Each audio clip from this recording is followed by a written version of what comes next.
lot of people go through life doing things badly. Racing's important to men who do it well. When you're racing, it's life. Anything that happens before or after, it's just waiting. Matt Williams got a brilliant start from the third row of the grid. He's gone, he's hit him, he's straight off at the chase. And a half-second lead. Oh, with the sizzling car in the background. He has it. Oh, he's round, he's round on the last lap. There's a massive, massive accident. Next to the inside, what a move, what a move.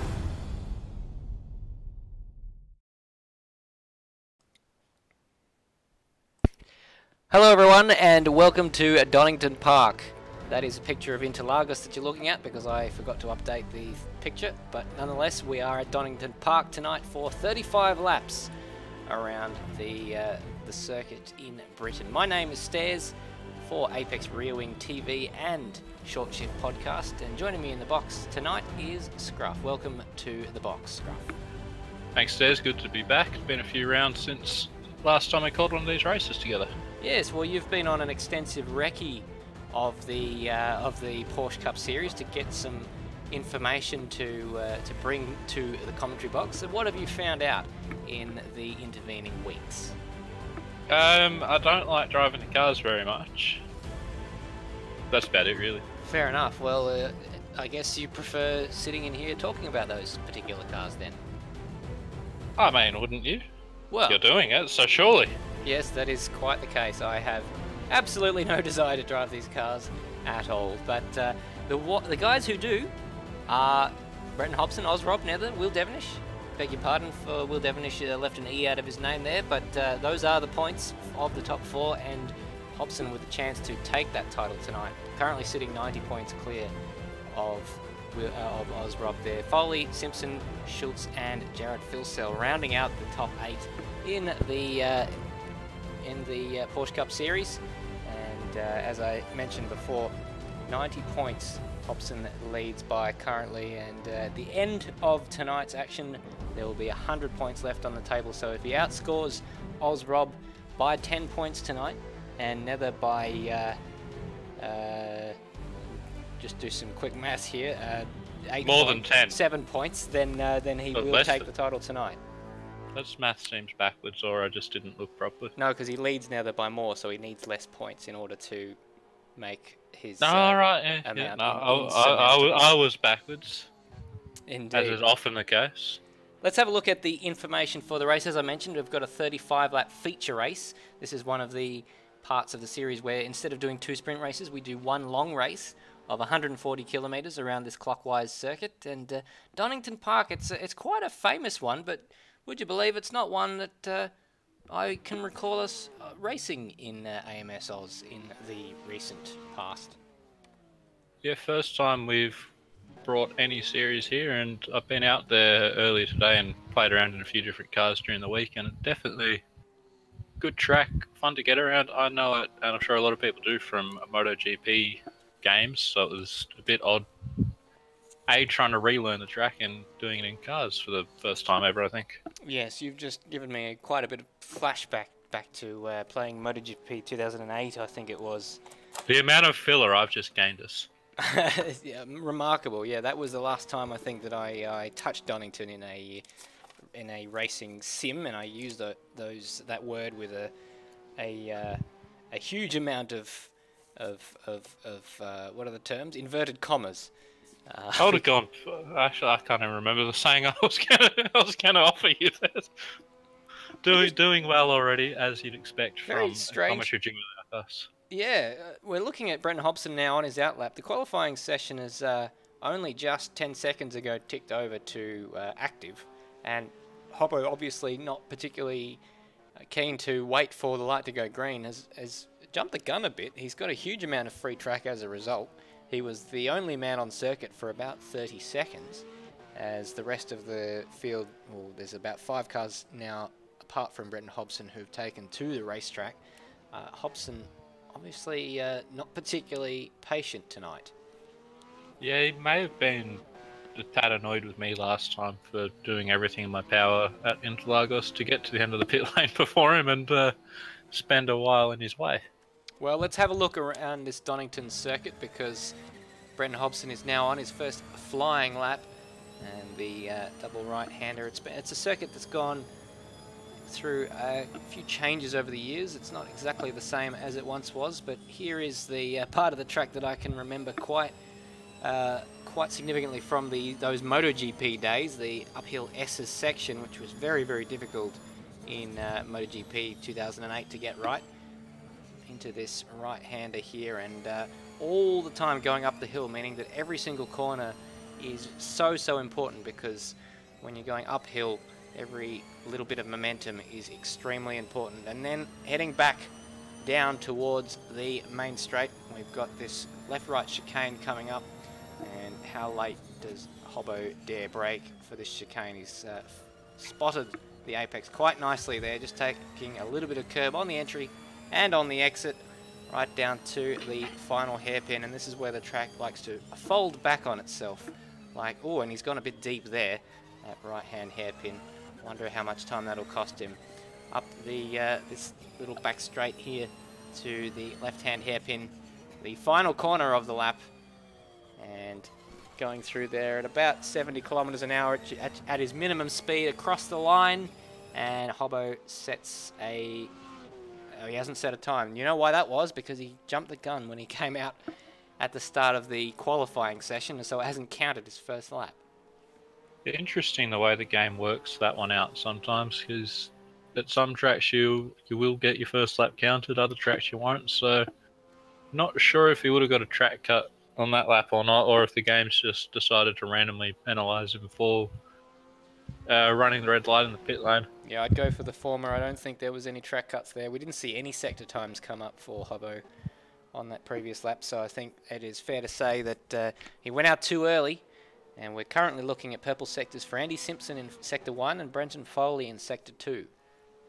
It's an interesting challenge out there for the drivers tonight. I've done a few laps in these cars, and the first half of the lap, it's sort of the corners you expect the car to get unsettled on or try and push you a bit wide. It handles perfectly through, and then when you think, all right, this corner's easy, you make a mistake, you run off a little bit wide into the grass, or you'll touch a curb and the back will just come around on you. So it's sort of an interesting blend as Hobbo takes out a couple of the bollards in the chicane there. Oof, bit of a wiggle out of there. It is a deceptively simple looking circuit. You know, you go down to the first corner, you turn right, you got a few S's, then you come back, chicane, couple of hairpins, and then you're done. But there's so much more to it than that. It's exemplified, especially in these cars, being rear-engined, the front end's a little bit vague. I did some laps in a GT3 car, and the spots that I'm struggling with the Porsche were just not an issue in those cars. You know, a couple spots I'd maybe gone a bit hot, expecting more grip than I had, but otherwise it was quite an easy track. I wouldn't, actually not easy track, but yeah. It was your stream of words just stopped quite abruptly there, Mad Scruff. Mr. Williams. Mr. Williams. No, it was a good flying track in a GT3. I'm gonna gloss over that. It was a good easy track in the GT3 in terms of it had sort of a logical flow to it, and it was so each corner led into the next one quite well. Whereas with these cars, you just don't get that.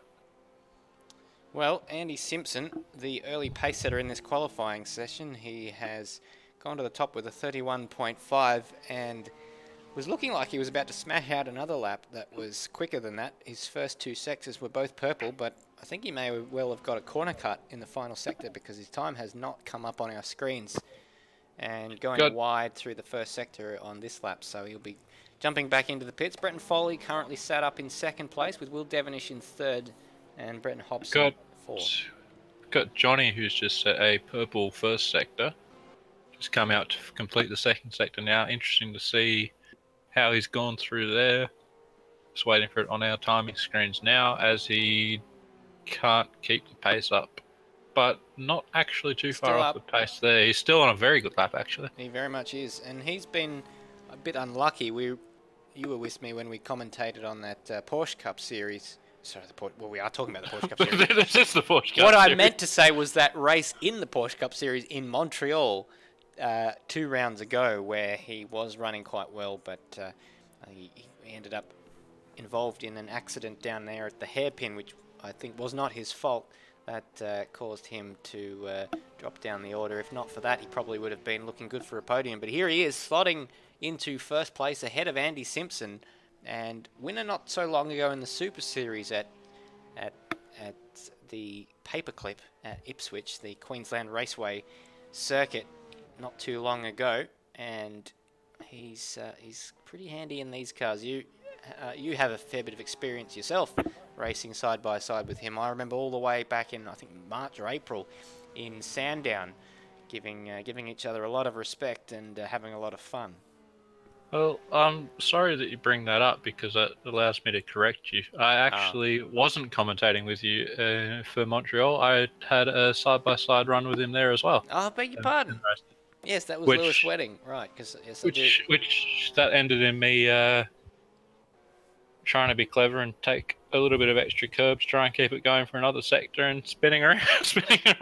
Johnny's absolutely on a charge, 3/10 up on his own personal best lap, so the fastest sector in the middle sector.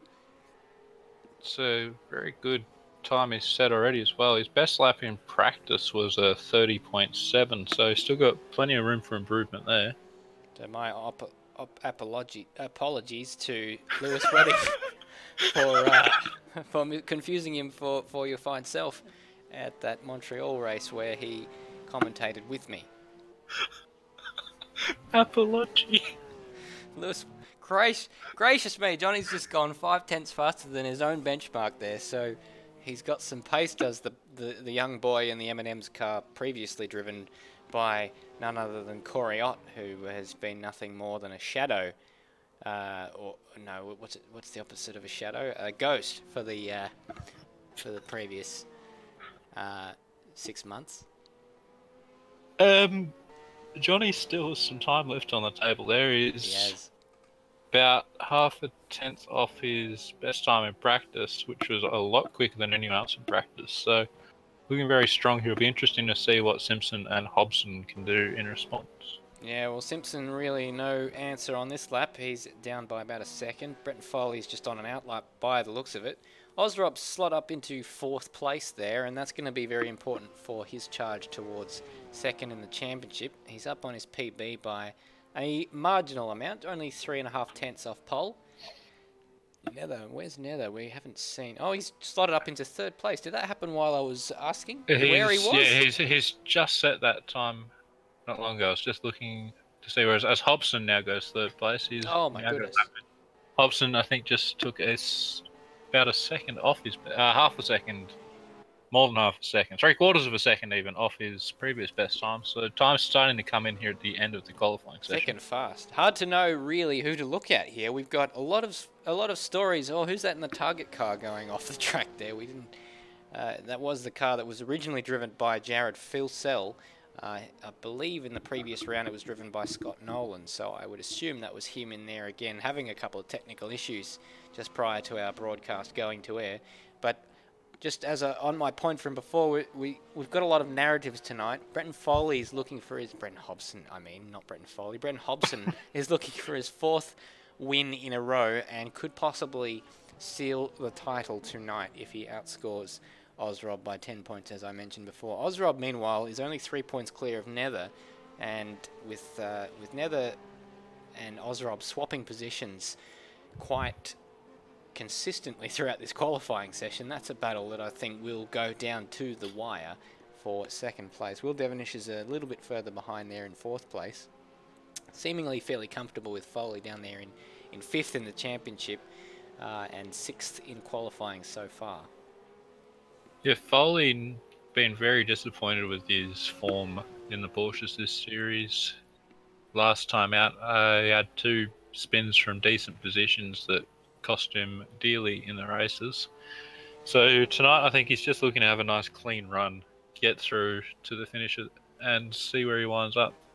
Yeah, I think he's been probably the first to admit that they don't suit him, and I guess we've said it again and again and again. He found a bit of form in Interlagos last time out, although he did have a late race spin in the 2nd race in Interlagos that cost him a fair few points. His best result 4th in this particular series, and in terms of the longer races, they just don't seem to suit him. Adelaide, he finished in 6th place. Montreal, he finished in 8th place. So the fact that they're a little bit longer, they require a little bit more consistency and a little bit more tyre conservation, albeit with a pit stop in the middle of the race. They just don't seem to be gelling with Brenton Foley. It's very interesting that that is the case with the longer races, though, given he is the current GT3 WEC champion from the series that just wrapped up. And all those races much longer than what we get in this series. So you'd sort of expect him to, if he was going to have issues with these cars, for it to happen during the sprints. But the way these cars do slide around in that as well, when you are pushing on and trying to stretch your tyres as long as possible, they are quite difficult once they wear down. And I think that's where he's coming into trouble with them. Yeah, they are really rather a different beast to those GT3 cars that, with most of them either have a front or a mid-engine layout. With the rear engine of the Porsche, it just makes them a little bit more difficult to control when those tyres get a little bit old, and you're dealing with a lot less downforce in these compared to a GT3 car as well. A lot of people sort of don't realise how much the GT3 cars do work with the aero, but obviously not the amount that a LMP2 car uses, obviously, but sort of just in between, say that and a supercar, really. They do take quite a lot from downforce. You do get a lot of aero wash behind other cars in them, so just sort of one thing that is missing from these Porsches in the longer races is when you wear the tyres down, you don't have that extra sort of weight pushing down and gluing you to the road a bit more. I love GT3 cars. Oh, Foley backwards in the back of the shot there. Lewis Wedding having to take to the grass on the inside to avoid Foley, so illustrating a point quite nicely as he drops down to 7th in qualifying. So Will Devonish, Nether, Osrob, Hobson, Simpson and Johnny all managing to set times quicker than Foley at the moment. So there's the top 7 there inside about 1.4. Then there's a fairly massive gap down to Brendan Ross in 8th place. Scott Nolan struggling a little bit. That's not indicative of the sort of pace he was showing in Interlagos last round. And Gary Neville in 10th place. A fairly small number of competitors so far for us in this particular race. We're usually used to seeing a few more people. I love GT3 cars too. They just are. I mean, they're proper race cars. I was just waiting for a gap to get that in there. They're just, you know, they sound, the variety of sounds, it's like a symphony. If anyone hasn't been to the Bathurst 12 Hour, get down there in February. It is absolutely fantastic, and the access, pound for pound, I'd say it's the best motorsport event in Australia. Just for the access that you get for your dollar is absolutely incredible. The symphony of sounds, the different types of cars, the strength of the field. I cannot speak highly enough of it. They definitely don't have to drive anyway. They don't have the sort of balls to the wall terror of a Formula 1 car and LMP2 when you're going into a corner and thinking, I need to hit the brakes, I'm not going to. And just because each car is different as well, they really can throw up a different thing each race, but we should probably be talking about Porsches rather than saying everything else is better than them, which they are. We should, but I've got a bit of a point to add on to that. As much as Formula 1 is probably my favourite form of motorsport and gives me the little fizzies in the stomach that no other form of motorsport gives me, in terms of the at the track experience, F1 is probably found a little bit lacking compared to GT3. Those endurance formats are just, I've got to put those at the top of my my in real life experiences, and I'd love to go through and do a check off my bucket list and go to the Le Mans 24 hours and all those other endurance races, the Petit Le Mans at Road Atlanta would be absolutely amazing. While we've been gushing over that, the qualifying timer has run out. We've got Johnny currently on top with Simpson in second place. Those two both Those two both in the minute 30s, though, so we'll see what Hobson can do here with his final lap. He was up by... oh, it says he's finished. Okay, never mind. He must have got a track cut anyway. Oh, no, there's still times coming up. So the live timing is giving us... So Hobson, I've got Hobson just coming through the second sector on a decent lap. Hasn't gone purple in either the first two sectors, but just coming up to the second last corner now. Well, a bit of a lock up second there. last hairpin. But it's interesting because the timer was giving us sector times, although it says on the live timing that he is finished. So confusing us quite a lot. And It is an interesting one. Maybe he is finished. Who knows? Similar to what I've consumed in the last hour, throwing us furfies, and Brenton Hobson coming down to the line, and he's lost a huge amount of time in the final sector. So he was on a lap, but it wasn't good enough to jump him up into pole position. So Johnny is your pole sitter. Andy Simpson shares the front row with him, and Brenton Hobson, I want to say your champion-elect. He hasn't nailed it yet, but he's further up the grid than any of the contenders.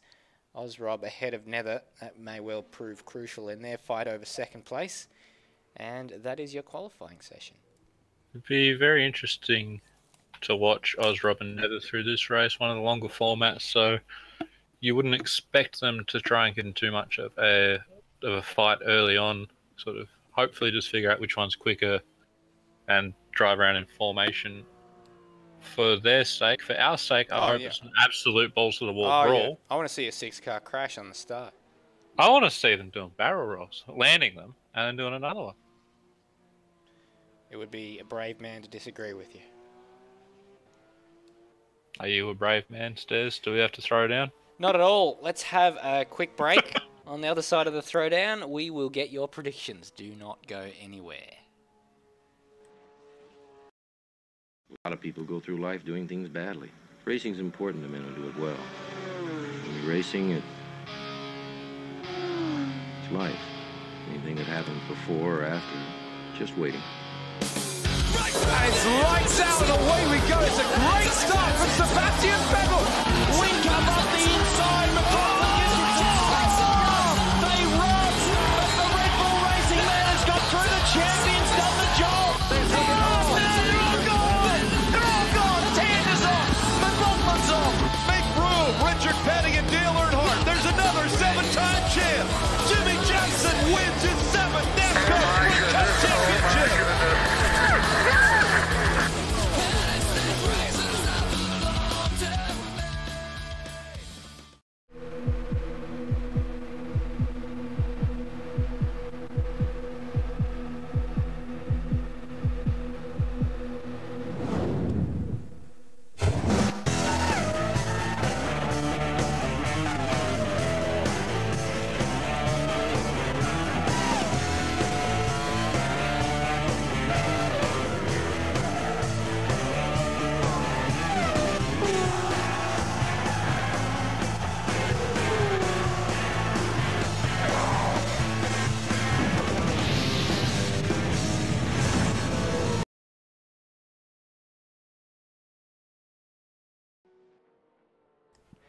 Welcome back to Donington Park for round number 6 of the Porsche Cup Series, where Brenton Hobson has a very good chance of wrapping up his 3rd title in 3 weeks. My name's Stairs, joined in the commentary box by Matt Williams.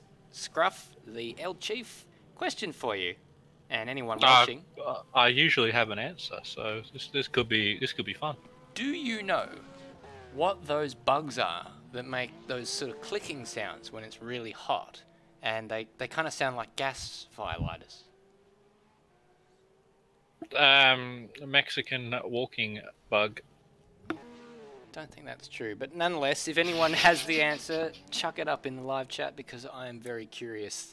Just went out for a leak, and by goodness, there is a lot of them out there clicking away, and it is quite warm here in Adelaide, and they are out in force. But another thing that's out in force are the Porsches on this Donington Park circuit. Quite a few of them out on the track for this warm-up session, and doing, I guess, doing some running on full fuel. They have a pit stop to complete in this race, so they want to practice their pit entries. and of course the race start, which is going to be crucial as well. Yeah, it's start of the race should be an interesting one. That first sector could throw a few things up for us, to try not to use words that Foley wants us to use. But no, I'm expecting a fairly good race to watch for us. Word is there's not too many conventional passing opportunities. You do have to be a little bit creative, but I think every corner is a passing opportunity, so I do tend to disagree with that. Well, for me, I think down into turn 9, which is the first part of the chicane, towards the back end of the lap, that's probably going to be the most obvious passing opportunity. And turn 1 as well. The S's, of course, give you an opportunity to close up behind the other car with the, as you mentioned, the aero disturbance of the car in front, not as bad as it is in some categories, and so following another car should not be too much of an issue. So as you get off of those S's, the double right-hander at the top of the circuit, coming out of turn 7 and 8, if you get a good run, you should have an opportunity down into that chicane, and of course the 2 hairpins following that. Yeah, I was just going to say the final 3 braking zones are probably where most of the overtaking action will happen after the first lap or so. Yeah, just on the first lap, though, I do think the drivers will have to be quite careful. That downhill uphill section is a fairly one line, not the best suited for overtaking or even trying to go too wide, even though I still probably would if I was out there. There you go, so we're just looking at Scott Nolan here, just locking the inside front left a little bit there, and it's interesting pit entry there, comes straight off of that, well, it's not interesting at all actually, I'll take back my Noteworthy? comment. No, it's not noteworthy, it's probably about as normal a pit lane entry as you get. It's not like the sort of Formula 1 ones that sort of dive off at strange angles or go underneath tunnels or anything like that, just sort of fishing for something to say in this warm-up before we get to the race. It's an interesting pit entry as you exit a corner and then casually make your way across to the opposite side of the track on a slightly tighter angle than you normally would, aiming yourself to turn 1, and then enter in a rather uneventful manner. You might say that it's interesting in that it's not interesting. You may say that it's square in that it's round. That's not true at all. I was hoping you wouldn't pick up on that. No, we'll move on. So, at the moment, we're looking at, there's about, it's just the numbers just changed. There's 7 cars on the racetrack at the moment, which means that there's 4 in the pit lane, and those 7 guys getting a little bit of a jump on the rest of them. These times that they set in this practice session or in this warm-up session, not particularly important. And just looking at Scott Nolan, there's a bit of a dent on the right-hand side of his car. The door is stoved in just a little bit, so he's had an issue somewhere in the previous 7 minutes. Yeah, not sure what's happened there. We've also got Lewis Wedding on track. He last-minute decision to actually race. So looking to capitalise on every opportunity he gets to be out on track before the race starts. And Lewis Wedding... I was just going to comment on his ungainly green car. Oh, I like that green. On his excellent green car. Yeah. Mountain Dew, one of his title sponsors there. Lewis Wedding is... he's been a driver who's jumped into Super Series and Porsche Cup at late notice quite a couple of times and not done too badly. I think he actually got a victory in the Super Series at Eastern Creek when Brenton Hobson blew his engine up not long ago. So that was an unexpected victory, you would have to say, for Lewis Wedding. Yeah, I often talk to him, given that we do run the group together at the moment. I do often just sort of completely out of the blue just decide to give him a piece of my mind and call him a blatant cheat. Do you? Yeah. So I imagine that's what he's done in every occasion he's ever won a race. Well, he does tend to have pace that I would kill for just straight out of the box. I can't even get into the box the way that he gets out of the box. Yeah, I just had to compute that sentence for a minute. Mm. Well, you see, you're very suited for the commentary box, and I just realised that that could possibly be considered a brilliant heckle. Well, I feel like you can only be heckled if you're in the audience. Not quite if you are in the commentary box, but nonetheless, we're a minute and a half away from the end of this warm-up session, and it cannot come soon enough. But Lewis Wedding setting the fastest lap of this session, which is completely unimportant. Yes, you have spoken to Lewis Wedding a couple of times, quite a couple of times. Just responding to your comment there in the live chat, because obviously you're doing the job of audience and commentator now, and so you can now be considered to be part of the audience as Lewis Wedding takes another 10th and a half in the first sector. You said he jumped into the Super Series quite a couple of times, and I just thought it was important for everyone to be reminded of that. Oh, right. Those furfies serving you well. You're reminding me of my own comment that I had forgotten that I had made, but yeah, he We've has... got 10 viewers that all need to, Well, he to has. laugh at It's you with true. me. He's jumped into the Super Series quite a couple of times. 4 races in his 2 appearances. That is quite a couple. Okay, no, I'm with you. And in that, he's finished 2nd, 1st, 3rd, and 3rd. So I'd kill for those statistics. Cheat. I don't condone your comment, but I would fight to the death for your right to say it, because I believe that freedom of speech is an important right that is currently being eroded by people with ulterior motives. I think you're an idiot, and I will mock you for it, but Hey. I will defend your right to be an idiot. Everyone has the right to be a complete fucktard if they want to, Foley, there you go. so long as they don't have control over the rest of us. All right. Oh yeah, shit, they do. Damn it. There's another one. If try- you're wondering, we've both been drinking. I was trying to avoid using swears today, and well, the broadcast has been going for 34 minutes and 57 seconds, and that's it. That's I've failed at said challenge. Hobson, who was spying on us in the commentary box, has clearly been offended by your Probably Your, because your vile tongue and has left. he's got his own stream going, and he probably doesn't want me using swears in it. Using swears. We're gonna get a naughties for this. I didn't know that we've shit got- was a we've got- rude word when I was in year 1. Will Devonish has left the server, A kid- and we've just ticked over to the race of the countdown nearing the 30-second mark. Well, he's shit out of luck then, isn't he? I feel like I'm, oddly enough, the more restrained commentator this evening. It's a tight, packed grid, isn't it? If you Oh, look at the fucking cars, oath. I think that your previous statement is now not current. Karen, Look at how close that grid is tightly packed. If you get a good start, there's nothing that you're going to get rewarded with apart from a face full of boxer engine. yeah, face full of box. No, the track is quite wide, so possibly a bit of room for them to You want to be work their way around at full that. lock.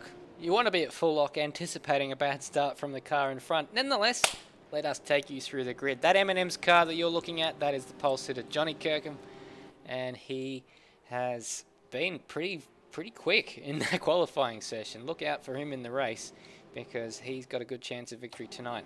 Andy Simpson, another quick man in that black number 85. It's been a little while since we've seen him in the Porsche Cup, but the last time was, well, actually, I remember him dominating in Alton Park not too long ago, so perhaps that's what awaits us in our future. Behind him, Brenton Hobson has a chance of taking the title today, and that would mean 3 titles clinched in 3 weeks. That would be an impressive feat if he can manage it tonight. But the man trying to deny him that feat is Ozrob, starting next to him in 4th place. So what can Ozrob do out of that starting position? Behind him, Nether, who wants to get ahead of Ozrob so he can clinch 2nd in the title. It's been a pretty good season for Nether, and his consistency has paid off. Behind him, Brenton Foley, who in that qualifying session managed to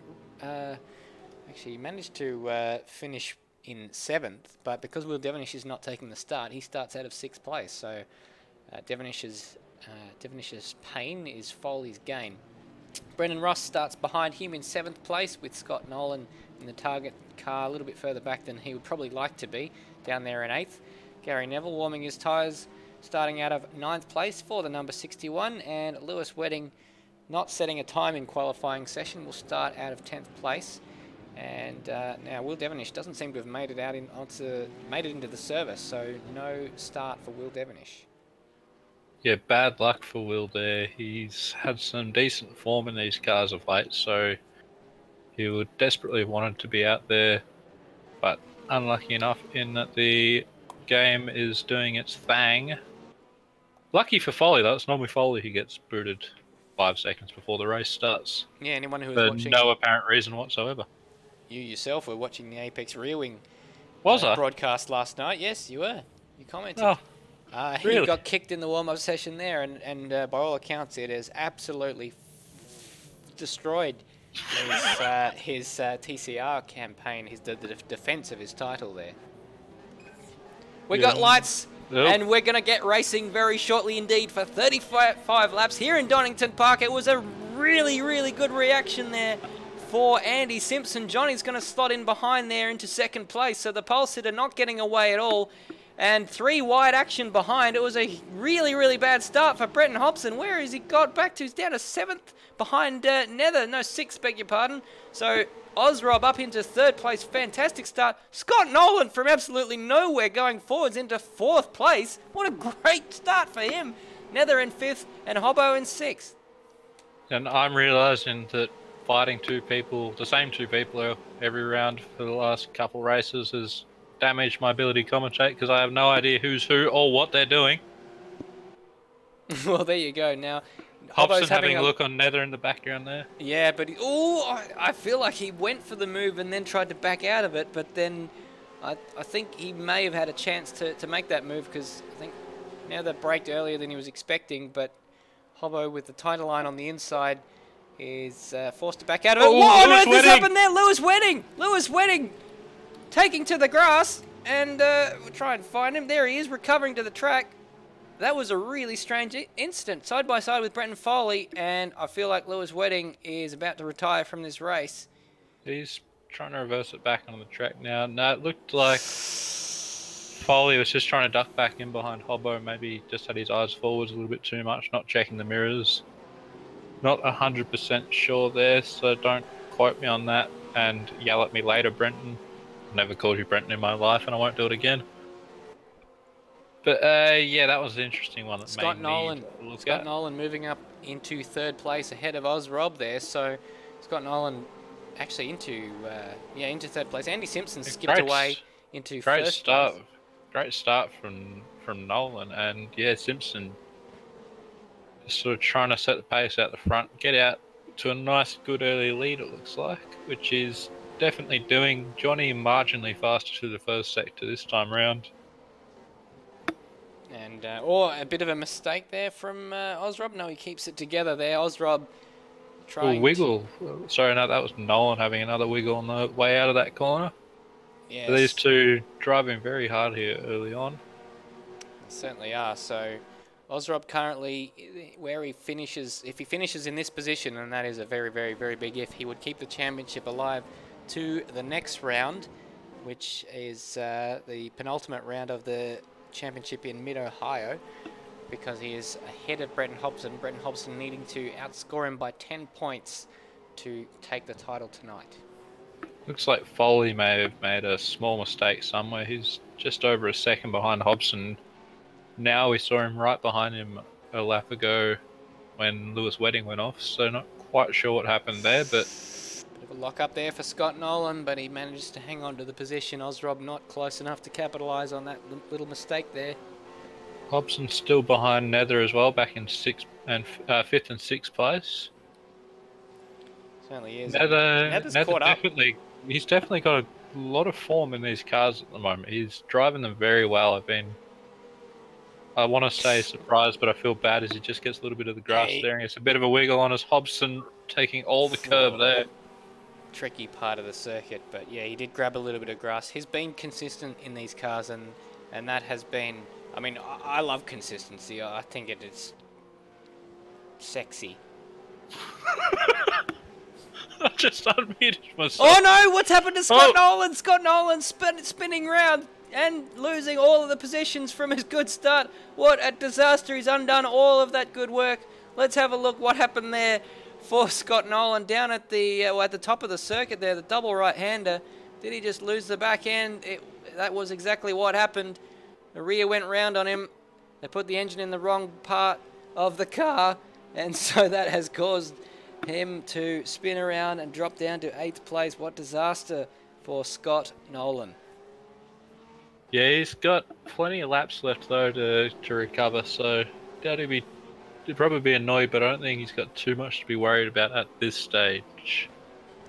Just sort of try and figure it out on strategy, pit at the right time, and he could get himself back up into a fairly decent position. What we've got now here, the battle for the podium with Ozrob in 3rd place, trying to keep Nether and Brenton Hobson at bay. Those 3 drivers, the top 3 in the championship, with Johnny and Simpson having not done a majority of the races, so it begs the question: where would they be if they'd competed for the whole series? Yeah, Simpson early on he did a couple races. I think he showed some good pace then, or am I thinking of the Lancers? I always get too confused, given that the Porsches used to be the Super Series. Yeah, it was the Alton Park race, or the pair of races where he came first in both races from pole position and set the fastest lap. Montreal, he came 11th, but that was because there was an opening lap shunt, which he was not at fault for, and he ended up limping home to 11th in that. So only 3 races. I had a scrap with him in that one, and he got a track cut, and I thought, haha, because it meant I got to keep the position. Well, 3 races he's competed out of the 8 that we've had so far, and he is sat up in 6th position in the championship, despite having competed far less races than many of the other people in this championship. It wasn't Shane Chancellor who was in this series, was it? That was the Lancers Series. Yeah, Brenton Hobson taking out the Super Series in the Lancers last week. Unfortunately, Shane Chancellor unable to be with us in the previous round of that championship, as Andy Simpson sets the fastest lap of the race. So Shane Chancellor, if he'd been able to race in every single race of the Super Series, may well have taken the fight down to the last race for Brenton Hobson, but unfortunately it was not to be. Yeah, that one was looking like it was going to be a good fight, but then he's just unable. As we know, real life does get in the way of sim racing quite a lot for some of these guys. Fastest lap for Johnny. He's closing down Andy Simpson, and within a second, he's actually started to catch up to Andy, who's had a bit of a scrappy first sector. 0.3 of a second Johnny's taken out of him on this lap. We've got Shane Chancellor in the live chat saying that Chancellor couldn't be available, and I'm saying, well, maybe he should be. I don't know what that means. And I apologise for even actually saying it, because I've gone absolutely nowhere with that train of thought, as Hobson's still right behind Nether. We've got someone off in the background there. I've gone the wrong way with my buttons. Brendan Ross well off the track. Hobson putting a lot of pressure under Nether. Chancellor actually one of those drivers who, a bit like Andy Simpson, does a bit of racing in real life, as Hobson has a look down the inside of Nether. Nether sees him coming, gives him the room, and Hobbo makes up 4th position. So just to... if Shane Chancellor, if you're still watching, when's your next Excel race, mate? It would be good to watch you at action. Yeah, I miss doing. I didn't think I'd say it a few months ago. I do miss doing some real life racing. It was a lot of fun, but the weather now getting hot means that desire is starting to wane quite a bit, given it's too hot for sim racing here. Me. You mean sim racing as opposed to go-kart racing? It's too hot for both of them. Fair enough. Well, I do believe that you announced your retirement from go-kart racing in the higher kart series. Is that correct? I say retirement, but every time I say that, it takes me about 5 minutes to regret it and decide to start again. So just say sabbatical. It worked for Mika Hakkinen. Sabbatical it is. There you go. I'm currently on my sabbatical, and I'm Extended leave. extended leave. That's fair enough. So Hobson didn't actually make the move stick on Nether. Nether retaining 4th position after that exchange they had on the previous lap. This ADD commentary we've got going tonight, I have no idea when Nether got back in front of him or how. Oh well, he remained alongside Hobson after I called him as having made the move and got the move and basically prevented Hobson from passing at the next corner, such as the way that this track goes with the right followed by the left. The outside becomes the inside, and that's how he managed to hold on. Meanwhile, at the front of this race, Andy Simpson is coming under an enormous amount of pressure from Johnny here. That gap down to 0.3 of a second. Visual, it is. Very, very visual. February next year at Malalar, Shane Chancellor says, I'm going to be there because I want to see you race at Malalar, not too far from my house. And I say not too far, an hour and a half, about the same distance as the Bend, but nonetheless. I won't be there because I don't live in Adelaide. Well, fair enough. Do my best. Hobson's fallen off the back of Nether here as well. So, About just under a second between them through the last split. He's closed it down to under 3/4 of a second, but still quite a bit between them. I say quite a bit, it is less than a second, so I've just contradicted myself in the most pathetic of ways. That's good, because I wasn't listening. Oh, well then I didn't say that at all, I said something good. Meanwhile, back in 7th and 8th place, we've got a pretty close battle between Scott Nolan and Brendan Ross there, as Brendan Ross just goes off the track there to make that battle a little bit less exciting than it was prior. But Scott Nolan recovering from a spin earlier on. He was up as high as 3rd place after a tremendous start. I've got to say, that was as far as starts go, like, I mean, you've had some tremendous starts, Scruff, in AMS Oz history, and that was right up there with some of those that you've done. Mine are better. Okay. Well, in the front of the race, Scott Nolan disagrees. Scott Nolan. He's actually here. Scott Nolan, do you mind if we have a word with you while you're racing? Or Nah, feel free. There you go. Well, you've got Brendan Ross is right up your chuff there. You had a great start. Run us through that. Yeah, it was a good start. I was a bit surprised. Felt like everyone was asleep, but yeah, just got through, and I was a bit forceful there on the outside, but everyone gave racing room, and yeah, I was pretty happy, and then just overshot it into whatever turn, as well as this turn, and oh, I'm sorry. Yeah, I don't know. I'm just look, I'm just struggling. I'm really struggling at this track. I've never driven around Donington before, so, and yeah, as you alluded to in the pre-show, I've had some technical difficulties, so I can hardly see my cockpit, so it makes it really awkward to drive, but I'm still having a lot of fun here. I'm just going to try and hang on to the back of Rossi and see how we go. Well, we know you got the pace there. Any word on strategy? What sort of lap do you expect to come into the pits, if that's not too personal a question? When I run out of fuel, I've got no idea. I don't even know how much fuel I got. I don't know how many laps this is, and I think it says I got 11 laps worth of fuel, so where does that get me? Into the 20s somewhere. So yeah, about 11 laps from now, mate.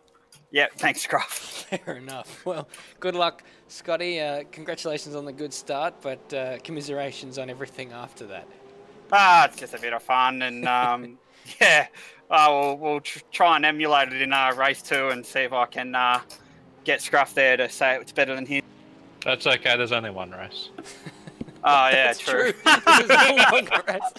Thank God. I didn't pick up on that until Scruff mentioned, but yes, this is the longer format that we run in the Porsche Cup Series, and so the pit stop, I guess, means that the second race start is your exit out of the pit lane after you've made your pit stop. But Scotty Nolan there, nice enough to join us in Dick Johnson style while the race is going on. Just want to say hi to Levi and Chili at home. G'day, Levi. Hello. Oh, so let's continue. Last time you and I commentated together, I giggled at the word abreast, and I'm quite proud of not giggling at cockpit. Oh, there you go. And I bet you didn't know before we started this commentary that we'd be saying hi to Craig Lowndes' kids, but nonetheless, that is the way it's going. So Scott Nolan putting the pressure on Brendan Ross. Brendan Foley is all on his own there in 6th place. Hobbo has caught back up to Nether, so that's probably the closest battle on the track right now. Nether doesn't seem to be able to live with the pace that Ozrob's setting at the moment. Not too far behind, and living with the pace of the leaders a little bit. But this battle over 4th and 5th probably the closest that we're looking at right now. Yeah, Nether, when I spoke to him, just seemed very keen to settle into his own rhythm. So I don't think he's really going to be trying to fight Hobbo too much if he can make a position up or whatever without really sacrificing much of his time. I think that's what he's going to go with. As Hobbo gets through and manages to drive away, I don't think that will bother Nether too much. He may just try and get back on the back of him for as long as he can and see what comes of that. Oh, huge moment there for Nether. Nether getting onto the grass there, spinning around and gifting the position to Brenton Hobson. What an abrupt moment that was. As I turned stairs down in my headset. Beg your pardon. That came out of nowhere. He was seemingly keeping Hobson at bay without any issue. They just drifted wide.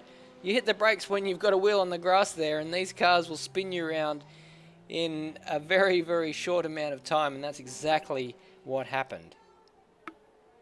Yeah, the curbs here as well, even... Oh, God, Tuz. I've just seen his comment, that's just... the curbs here themselves are quite unforgiving, so that plus trying to brake with the wheel on the grass, it was never going to go to plan. It was never going to go to plan. Why isn't Lewis commentating? So Brenton Foley here is only about a second behind Nether with that having happened. I tried to make that point, but it was never going to happen. I hope I've just run that joke into the ground. One of us. Well, let's go through a stock take, shall we? Andy Simpson leads the race. He seems to have stretched out a few tenths on Johnny. Johnny's not let Andy rest at all. Ozrob is just over a second behind Johnny, sitting there in the 3rd podium position and doing very, very well for himself, looking like he's going to cement his place in 2nd in the championship and also bring the championship down to the final round, considering the fact that he's ahead of Brenton Hobson, who's got a fair old margin to try and close down. Nether in 5th place after that spin, trying to keep Brenton Foley at bay and seemingly stretched away a little bit in the last sector or so. Brenton Foley himself involved in an incident with Lewis Wedding earlier on. Now, we didn't see what happened to Brendan Ross, but Scott Nolan is now not worrying about Brendan Ross. He's worrying about Lewis Wedding recovering from that spin early on there. Oh no, Scott Nolan, he heard his name and he probably is going to curse me for distracting him off the racetrack there. I didn't mean to. But Lewis Wedding now moves up into 7th place. Yeah, that obviously entirely your fault. Sorry. I need to follow someone. There you go. Well, you've got. I'm sorry. We didn't throw to you. Lewis Wedding is a pretty good carrot if you're a donkey. Could be Bugs Bunny. Well, it's not wedding season. Oh, that was close. Let's move on. Let's look at the battle for the lead because it's got mighty. Actually, let's look at Foley and Nether because Foley all of a sudden has closed right in on Nether. I don't know if that was another mistake for the ARW man, but Foley is putting an enormous amount of pressure on him right now, and that's not something that Nether wants to be hearing right now, but it is not. Excuse me, nonetheless the case. Yeah, Foley looking pretty good at the moment. Nether with a bit of a lock up there. Foley may have the tyres under him though, as we saw last night when I definitely wasn't being a pest in the live chat. He definitely wasn't afraid to abuse his tyres in the Caterhams. Well, very different cars these. The Porsches do eat their tyres up a fair bit, and once the temperatures go overboard, there's very difficult to bring back into an appropriate operating window. But the Caterhams can take up to 10 laps just to get up to their ideal operating temperature. It looks like Foley may be better in the sort of second half of the second half of the track and the first half of the first half of the track, because the gaps opened up again, and if you understood what I just said, well done to you. I did. Oh! I didn't, and I friggin' said it. Now, the battle for the lead is... Ooh. It keeps teasing us. I feel very blue-balled by this particular battle, because it keeps threatening to happen, and then it never does. But Johnny is about as close as he's been throughout this race. 0.3 of a second, the gap to Andy Simpson, and it's very, very close. Andy Simpson has not made a mistake in this race, apart from that one, and Johnny has been about as close as he possibly could be to cause a problem for Andy Simpson, as he has. Yes, I agree with that entirely. So coming around onto the back straight now, Johnny will be looking for a bit of a run. You don't get much slipstream in these cars. He's not going to be close enough to have a go down here into the chicane, but we did say that the final 3 braking zones would be the best chances, and he closes up quite a bit through the chicane there, so he could have a look into this hairpin or try and close it a bit more for the last corner. Closes right up under braking again. It's tight. Good drive out. This could be on here in the final corner. He may just be a little bit too far back. Simpson. Defensive there for Simpson.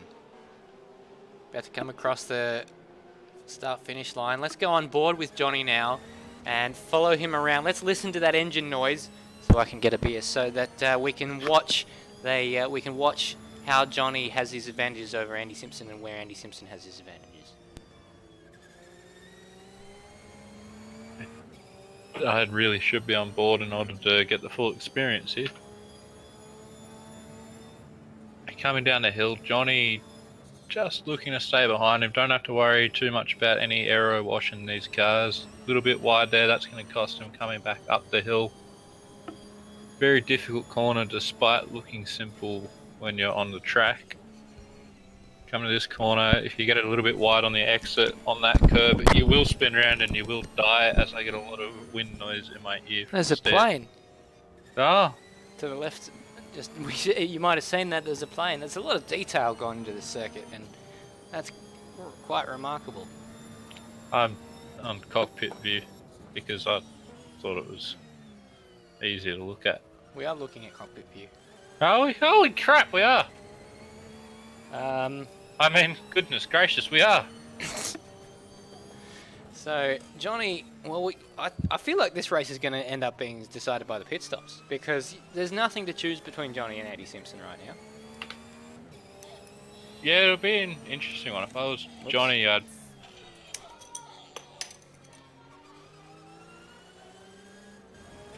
both your fighting bottle opener and a brawl breaking out there the stairs. Dose the plane ever load. I was just trying to figure out what that said as well. I don't understand. If you'd like to take a second go at that comment, we'd be more than happy to address it for you. Fuck. Well, got another one. Yeah, we're done. Alright, so Johnny doesn't seem to have made too much of an impression on Andy Simpson in the previous lap. Just hanging on to the back of his rear wing and creating pressure. Fallen off a bit there as Johnny. They're probably, realistically, 5 laps before pitting would make too much sense. I'd say you want to have a shorter stint towards the end so you got a bit more to fight with. Should you wind up in a battle, which looks like these two will. Oh goodness, I dropped my pen on the floor. You should have seen the flip it did. Did it do like a back flip or a front flip? Well, it depends what you consider the front or the back. If you got any ideas to which the front and back ends of a pen are, please let us know, as once again this is about as close as it's been there. Andy Simpson taking a very, very, very tight line into the hairpin there. They're almost side by side. Oh, Johnny with the run out there. Yeah, but I just don't know that that straight's long enough. And Andy Simpson's up to speed there. It's just, these cars are very really, defensive really too. Tricky to make the pass stick in. Yeah, if you go for the late move as well, they just don't really want to turn. They'll lock up. So it's quite a difficult move to execute. I think he means land, was the comment. Does the plane ever land?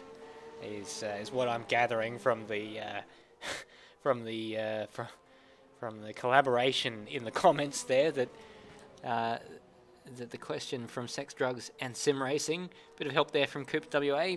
Shout out to him, and thank you for helping us on that one. I think the answer to that is I don't know. It's not a real plane. I'm going to say no. Huge moment there for Andy Simpson. That Bigger moment there for Andy Simpson. He holds on to it. That was a huge, huge moment there, and Johnny goes through into the lead. That was the mistake that he's been waiting for. He's been pressurising Andy Simpson for the previous 16 laps. Let's watch that from Johnny's onboard. It would have been, well, he would have been licking his lips. Yeah, Johnny's applied the pressure for a long time onto the back of Simpson there and finally got the reward for it. He has, but now he's got to hold on to it. That corner, it's so easy to make both the mistakes Simpson did there. And once you do run wide on the exit, it's so easy just to loop the car around into the wall on the right-hand side as well. So lucky that he is still going on as we get word of the AMS blimp that I really want to see. Scott Nolan making his pit stop, so the first blink, as far as strategy goes, coming out onto the track just ahead of our leaders. Yep. Other constructive things to say while I look through the field are sparse. Hobson appears to have come into the pit skip. He's now down in 8th place. Looks like we've absolutely missed everything going on here tonight, just talking utter shit between us. And the lovely viewers in the live chat. And Greg Turra. Thought I was about to burp. Oh, I've got a button that I call my burp button just for broadcasts. Oh. Foley doing quite well at the moment in 5th place. He's just about 4 seconds off the back of Nether, who in turn is 17 or 18 seconds behind Ozrob. So that mistake's proved costly for him in his fight for 2nd place in the championship. Yeah, well, and Ozrob only 2.5 seconds off the guys battling for the lead. He'll be hoping they get engaged in a battle that costs them time, because he's in with a shot of victory tonight. Well, Johnny's proposed the overtake on Simpson for quite a while. Simpson finally agreed, and now we'll see what happens at the engagement party. Well, we'll see. We will see in pit stops and in health, because Johnny leads by 0.4 of a second so far. If they want to split the race in half, they will be pitting in the next lap or two, I would imagine. People like Hobson and Nolan opting for the earlier pit stop. A bit of a moment there for Johnny. He hangs on to it, and Andy Simpson is not anywhere near close enough to make any advantage out of that. I just get yellow flags somewhere through this sector here. Oh, there's a wheel! Who's the wheel from? Gary Neville is out of the race. He is out Why? of the... Why is Gary Neville? Oh, because he lost his wheel. Well, let's have a look at what caused him to part company with his wheel. And it was coming down to the bottom of the hill, got on the grass, lost the back end, and went straight to the scene of the accident. And just goes to show how little margin for error these cars have. Gugh. I was watching the replay on the stream there, Yeah. so about 20 minutes after everyone else. Well, we got pit stops now for Nether and Brendan Ross. So Nether coming in on lap 17. Yeah, leaders, none of the top 3 yet to come in. They got a fair gap behind them as well in which to fit the pit stop in as they come around the penultimate corner. Unless I've... No, that was the penultimate corner. Johnny continues on. I think Andy's dropping back. Simpson's continued on, and so is Ozrob. So we'll see after the pit stops how the race does play out. But for now, Andy's in. Andy's in, and Johnny has stayed out. So that. I forgot that the pit entry was after the last corner. Yeah.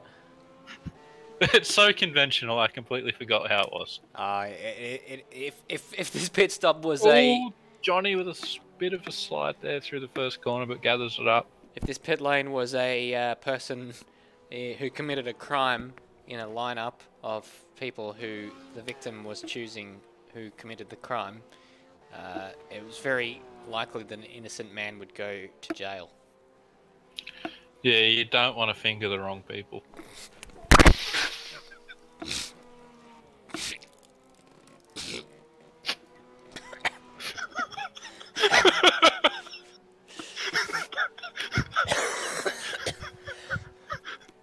As I appear to have killed my co-commentator. I tried very hard not to dribble on electronics there. Yeah, you don't want to finger the wrong people. We would expect Johnny in towards the end of this lap, and it'll be very interesting to see whether Andy Simpson gets a undercut. Where are my tissues? Why are they not here? There they are. That went very well. My Asahi frothed over. You're off the furfies now. Yeah. Asahi's Johnny, He's Johnny staying through out. The final corner. Yep, staying out. We'll see what That is a Ozrob surprise. does behind. Ozrob looks like he's coming in. Ozrob definitely coming in. If he's not, and he's just a horrible liar. Well, that was quite a line if he's not pitting, but he is. They could have been trying to throw off Brendan Ross behind him, who he's not racing. Let's try and keep an eye on Andy Simpson's times. Brenton Hobson with the fastest first sector of the race, a 26 flat. And then looking at the middle sector of Andy Simpson, 26 flat as well. That's interesting. The first and middle sector are more or less the same time. Johnny's keeping up with the pace. His middle sector is only about a tenth off what Andy Simpson managed. I haven't been paying attention to what's been going on track or what you were just saying as I'm watching Ozrob to see when he gets out of the pits, he's still stationary, so My point just was, got underway then. My point was merely to do with the comparison between Andy Simpson and Johnny, with Johnny having not made his pit stop yet. They're matching each other fairly closely time-wise so far. Well, that one is interesting. So Ozrob rejoining behind Brenton Hobson.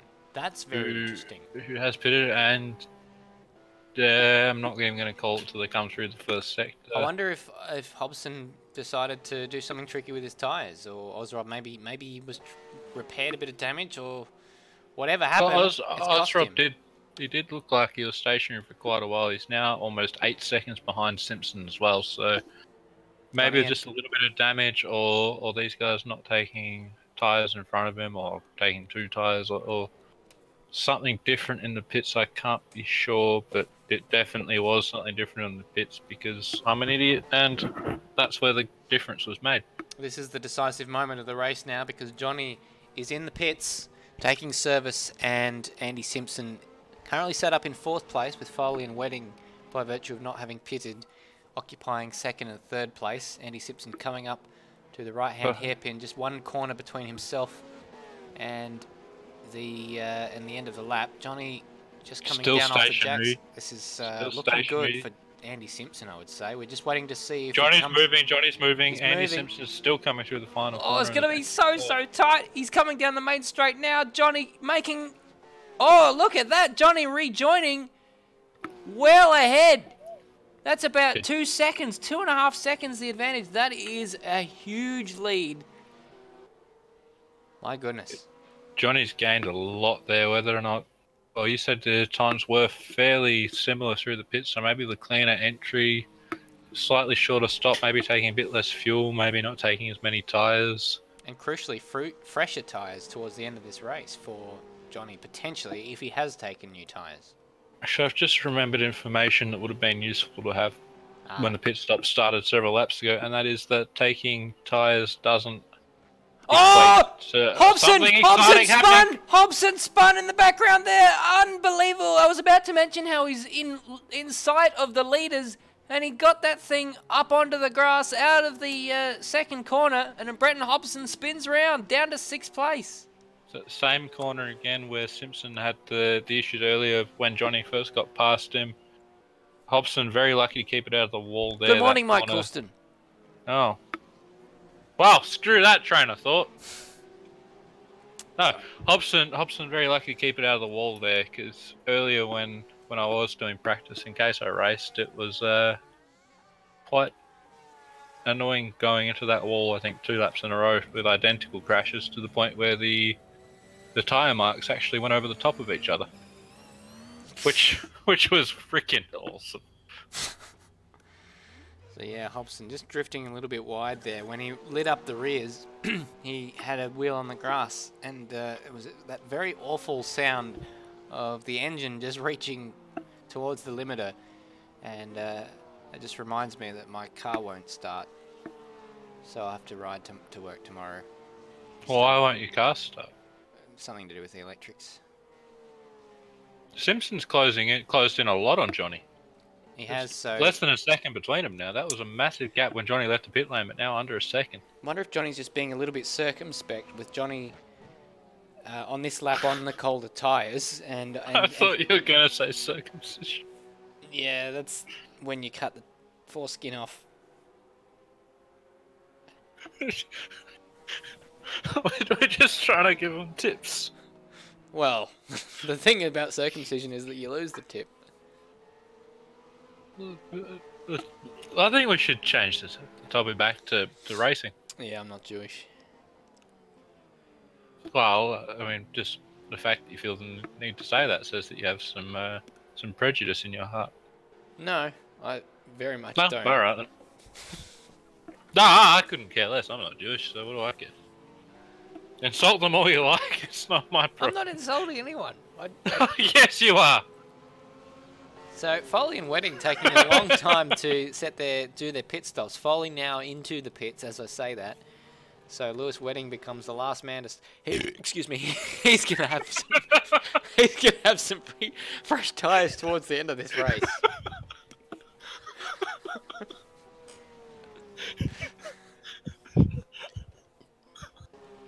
I like that I'm a part of all the childish broadcasts you do. We're coming towards the end of the year. Can you believe it? It's just 2 rounds left after this. It's a hot day in the cities where we both live, so therefore we're allowed. Oh, drive-through penalty for Brenton Hobson, corner cutting. That's the only reason that he could possibly have it. Sorry to cut across you there, but that is going to have championship implications. There is very, very little chance now that Hobbo is going to clinch it tonight because this has been a very, very messy night for him. Yeah, not going quite to plan for Hobbo here tonight. Still does have that massive lead in the championship, so not really losing too much other than the opportunity to seal the deal this evening. As I get a shadow of a plane going across the track. I want to see the freaking thing. Come on. Gita's making a comment that I would be very proud of about Andy closing down Johnny faster than a Masters hardware store. But Johnny has just set 2 purple sectors on the previous lap there. So, if anything, he's stretching out the gap to Andy Simpson like a sports bra. I was going to say, if you're making your mother joke right now, I'd have to take the rest of the night off. As Brendan Ross is out of the race. I'd have to have a massive dong to stretch out your mum. Oh.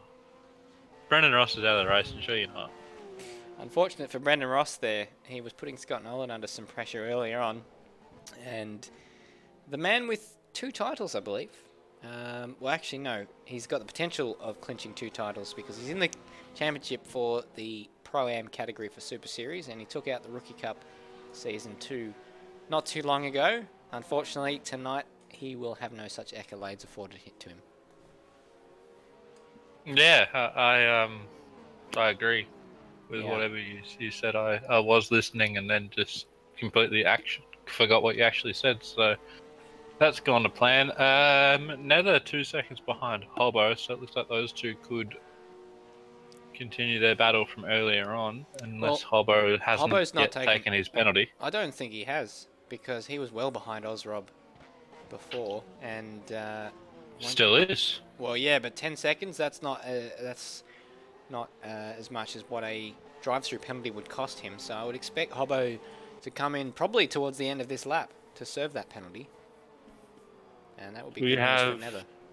Lewis Wedding's finally taken his stop, so now the pit stops, I believe, have all shaken out, excluding Hobbo's drive-through penalty. So now 1st and 2nd on track, 1st and 2nd in the race.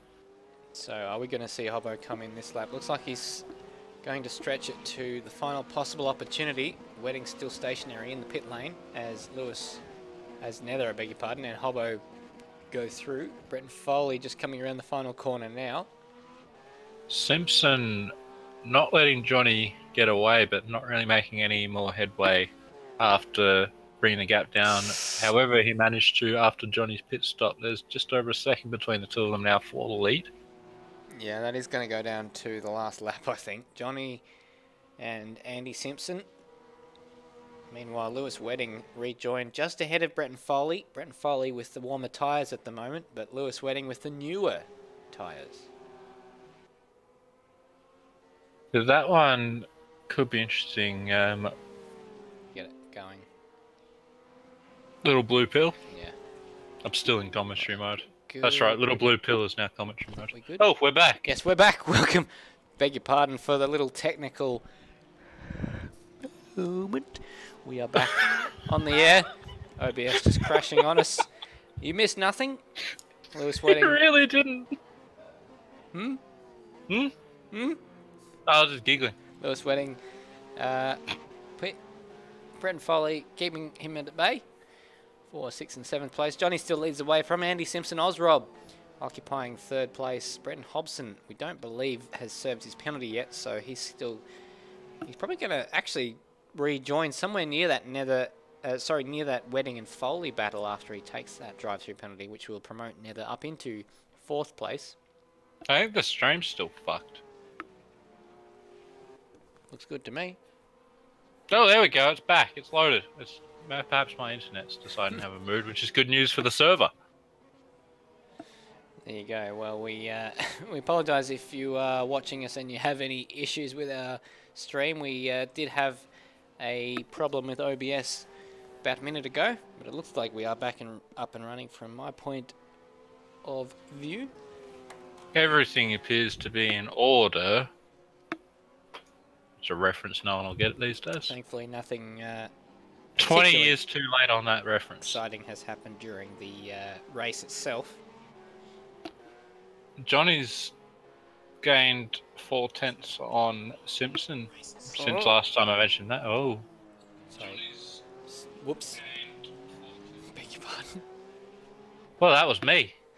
That was Johnny has gained 4/10, and the advantage now up to 1.4 seconds for him with those newer tyres. Starting to stretch away, a little bit of a lock up there, but he's gradually easing away from Andy Simpson as Brenton Hobson serves his drive-through penalty. Hi, Scruff. Just want to say hello to myself. G'day, Scruff. Whoops, TV's on. You're going well here tonight. So it's not, well, I'm just going about as well as Brenton Hobson, who would probably be the first to admit that he's had a scruffy night. And scruffy not being an adjective that refers to you, it's just... I'd like to have a hobo night, to be honest with you. Wouldn't we all? But he's not having a hobo night, it can be said. I know, he's not leading and he hasn't blown his engine up. Well, that's true. In a way, it's a fantastic night, but in another way, it just isn't. It's stretched out a bit. The closest battle on the track now between Lewis Wedding and Brenton Foley. Johnny now has a 2-second advantage over Andy Simpson, so Andy may be having a bit of an issue in the last lap or so. Osrop's dropped down to about a 16-second deficit to the leader. Nether's sort of somewhere in no man's land, about 6 seconds ahead of Hobbo after that drive-through penalty for Hobbo, and 5 seconds ahead of Wedding and Foley is Brenton Hobson, and Scott Nolan about a minute off the lead at the moment. Yeah, not exactly going to plan for Nether. He looked the goods earlier on, but Osrob just able to get away after Nether's early mistake that I can't remember, but I'm pretty sure he made. If not, I apologise profusely for my error. So what? The TV's on. No, that's my housemate laughing. Oh, hello, stairs housemate. They're playing a game called Bang, which is fun.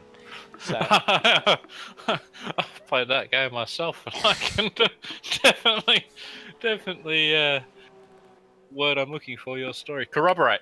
yes, there you go. The race is Shit, I keep forgetting about that. still going. Johnny, And 2 seconds ahead of Simpson. Would be his now. best result of this championship. Johnny is his best result, in fact his only result of this championship so far, 4th place. 2 DNFs in Alton Park and a 4th place finish. 2 DNFs, 1 in Alton Park and 1 in Montreal. His 4th place coming in the first race in Alton Park the last time we raced there.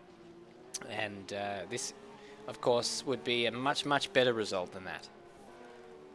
Well, I can't argue with your maths there at all.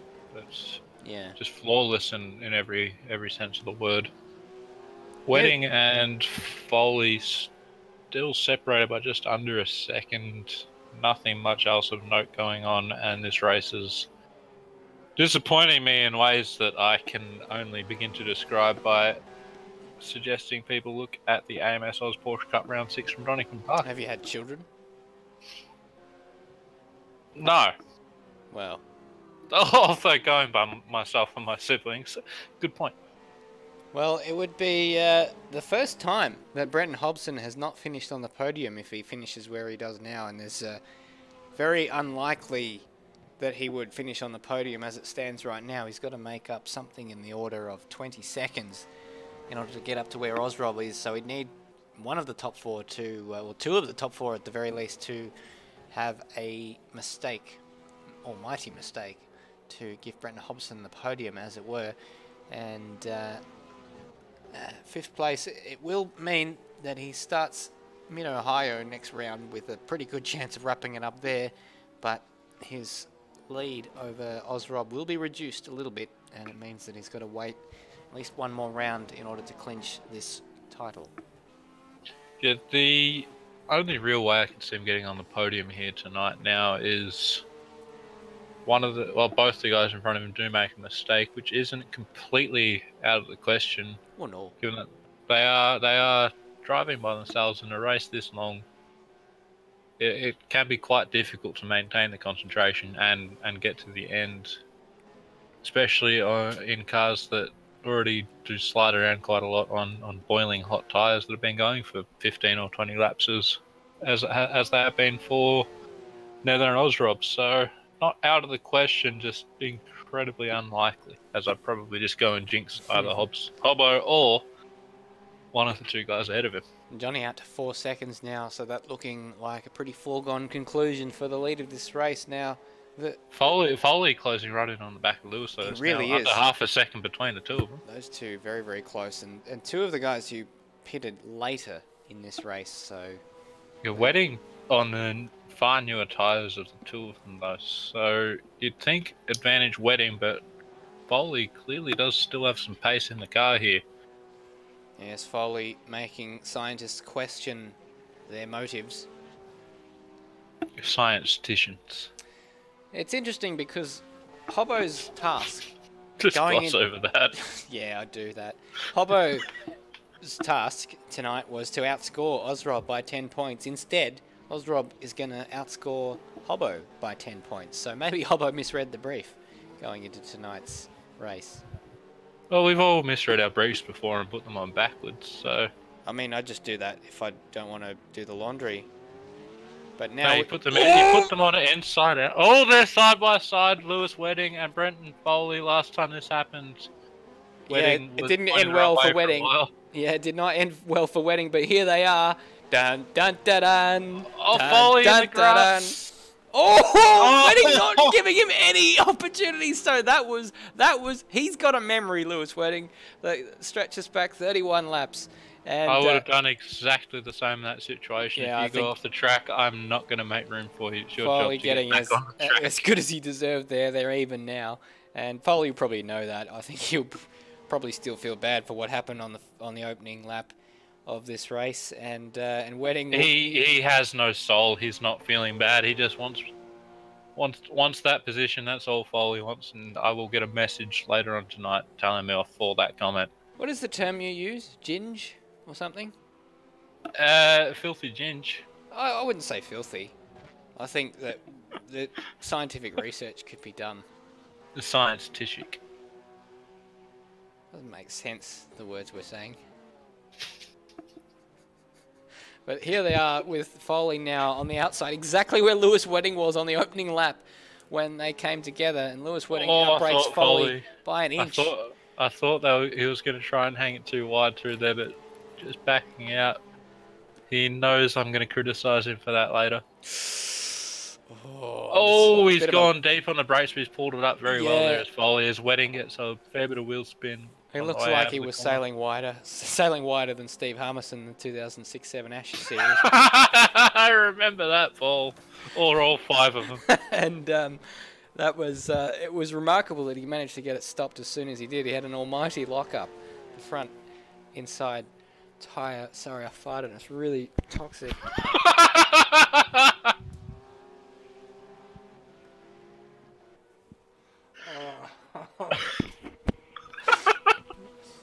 Lewis Wedding just managing to stretch away a few car lengths in the last few laps. You're on your own for a minute. Okay. Nothing much more happening at the front of the field apart from Johnny stretching out another second or so. Andy Simpson unable to really live with the pace of Johnny. Johnny's been in a class of his own tonight, so enough cannot be said about the pace that Johnny's shown tonight. Osrob in third place has well and truly deserved the points that he's got. Oh, no, huge moment there for Brenton Foley. Foley's round, and that is going to put paid to that battle over 6th place. What happened there? Those tyres just getting too hot, and they gave up on him. Let's watch the replay. Hobson also starting to make a bit of a charge towards Nether. He'll be hard pressed to do it in the number of laps they've got left, but that gap has come down by, as we will wait for them to cross the line. Nether crossing the line now. Hobson getting wiggly out of the back corner. Trying to buy myself time. Here we go. Hobson's closed that gap down by 7 or 8 tenths on this lap. 3.1 seconds between them. So unlikely he'll get a chance in the remaining 3 laps of the race, but definitely got the pace late on in the race against Nether does Hobson.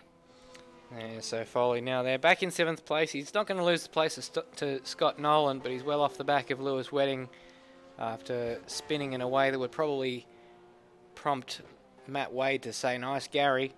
But nonetheless, that is probably the end of Brenton Foley's charge towards Lewis Wedding tonight. Thank you for Scott Nolan, able to type somehow while he's still driving in the live chat, saying, great broadcast, guys. Yeah, thanks. He's a liar. What's going on? Not much. Hobson. Nether and Hobson, not that's really probably the closest battle on track. It hasn't come down any further on this lap though. Still 3.1 seconds between them, wherever they are going through the penultimate corner now. As Stairs belches once again. Sorry, I thought that was off the microphone. Yeah. This is microphone adjacent. Yes. Oh, flashing lights from someone in the pit lane there. Because they knew they were on the broadcast. I believe that's Scott Nolan. There you go. Oh, so is he in the pits? He is in the pits, so that's probably why he's able to type while driving. And the reason being that he's not driving. And Nether pretty much matching the pace of Hobson now. Simpson has just DNF from the race. Simpson is out of the race. What has happened there? Stairs just goes hysterical like a small chimp. Think it's an engine. Let's watch the replay. Attacked by a larger chimp. Pretty sure it was an engine. It was a weird one for Andy Simpson. So out of a sure 2nd place, Andy Simpson out of the race. Promoting Osrup up into 2nd place and Nether up into 3rd. Hobson will. We said it was unlikely that the guys in front of him would make mistakes and give him a podium, but it's just become twice as likely or half as unlikely. It doesn't mean he's any closer to the championship though, because it actually good God, no. Promotes Unless Osrob's the next one to go. Yeah, well, it promotes Osrob up into 2nd place in this race and Nether up into 3rd, which means as it stands, Nether would be on 243 points, Ozrob on 167 points, and Nether on 156 points. So they all, well, second and third stretches out a little bit, and Brenton Hobson and Ozrob in first and second, that gap just condenses a tiny little bit. I assume that someone just won their game of Bang. I would assume so. It's well done to you, sir or madam. Yes, probably both. Well, that just confirms to me that this is probably a filming production for a certain website beginning with P and ending with Ornhub. So the last lap of the race, it's come... That's all they have. It's arrived. 35 laps complete, and Johnny is coming up to the final corner of this race, and he ends up with a 30-second advantage after the DNF of Andy Simpson, not 5 minutes from the end of this race. Very, very heartbreaking for him, and he's going to come across the line to take his victory, first victory for this particular series, and he becomes the 5th different winner in AMS Oz Porsche Cup history, and fittingly, he's going to do some donuts to celebrate. Well done, Johnny. Ozrob coming down to finish second in a few moments. Yeah, Nether doing well to hold Hobson off as well. It looked like Hobson was getting on to a bit of a charge in the late laps, but that gap staying pretty much as it was for about the last 3 or 4 laps. Good job there for Nether, who just rounds the final corner now, coming down to the finish line to take 3rd place. Well done, Nether. Precisely. Good job there, Brett. Hobson crossed the line in 4th place, and since I almost said 5th, I'm going to give up on numbers for the rest of the evening. Yeah, so Wedding came down to finish 5th, not too far behind Hobson in the end, considering the very different races that they had. Foley tries to finish the race with 2 wheels on the grass, which is similar to my old mate D-Samaj, who likes edibles. And Andy Simpson in 7th place didn't actually finish the race, so Scott Nolan will probably get 7th place when he crosses the line, considering that Andy Simpson DNF'd. Is Scott Nolan back on the track? Yes, he is. He did make it back onto the track. We're looking at him now, having a bit of a wiggle, like Jeff. And Brendan Ross and Gary Neville DNFers. And that was all she wrote for the Porsche Cup Series. What a bizarre race, my friend. No, I think there's more races to come after this one. So your statement is in fact incorrect and reprehensible in its nature. I forgot what I said, so I can't defend it. You said that's it for the Porsche Cup Series. Oh, yeah, and then... Did I say that? I didn't mean it. False forgiven. Fair enough. Well, we're going to have a chat to our podium sitters, starting with Nether, who finished 3rd in that race after what was a bit of a strange one. An early spin for yourself, and then recovering by virtue of a bit of attrition from some others. Nether, run us through your race. Yeah, you hit the nail on the head there, mate. Did it to myself a couple of laps, sort of about, I think it was like 7 or 8 into the race. Completely my own fault. Put a tyre on the grass and looped it down at the bottom of the hill. And then you're right, the 2 positions that we gained back after that were basically gifted to us. Andy's DNF and Hobbo, unfortunately, the track limits getting to him. But up until that point, I had a really good start. I actually managed to get past Hobbo into turn 1, and I felt I was up for that fight for a while. I was hanging on to the back of Rob. I was keeping Hobbo behind me. He got past me a couple of times. I got him back, and I felt that was fair, and I was in for the fight there until I made the mistake, and then I really needed the guys ahead to, fight a bit so I could catch up. And unfortunately for me, the man I'm battling with most in the championship for 2nd place at the moment finished ahead of me. So while I lose a few points to him, we open the gap to Will. Well, that's exactly right. Will doing qualifying but not taking the start of the race, so a very, very costly race for him not taking the start, and so now you have a fairly sizable gap to him. But in terms of your own championship, sort of putting aside anyone else's results, it's 2 podiums on the trot for yourself now, 2nd, 6th, and then 2/3 in a row, the last 4 results for yourself. Yeah, the consistency's starting to get there. I've started to find a bit of a groove in the last couple of rounds. I mean, the really exception to that's been, I think it was the first race at Interlagos, where, again, made a mistake and completely my fault. And there's things that I need to eliminate if I want to be a bit more consistent. I reckon I was in the fight tonight. If I hadn't have made that mistake, I might have been a bit closer to the front of the field, and maybe I could have, had a bit of a battle with Robert. The gap was sort of fairly consistent for most of the night. When lap times were if you take the mistake out of the equation, we were pretty consistent neck and neck all night. So a mistake either way, can prove costly, and I guess that's what it did tonight. Second could potentially have been on the cards.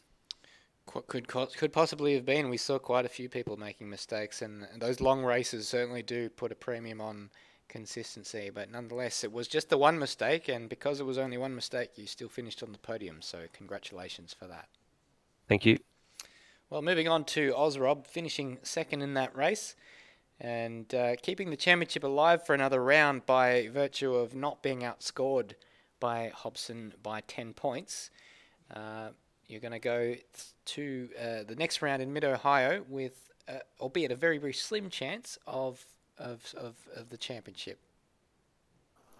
Yeah, I think I got Buckley's and not catching Hobbo, but being in front of Nether, that was the main game for me tonight. So wasn't really sure what happened to Nether, but he was him and I were I was sort of quicker than him in the first sector, I think. In the second sector, he was a bit quicker than me, so we were sort of toing and froing a little bit, and then he disappeared off the map.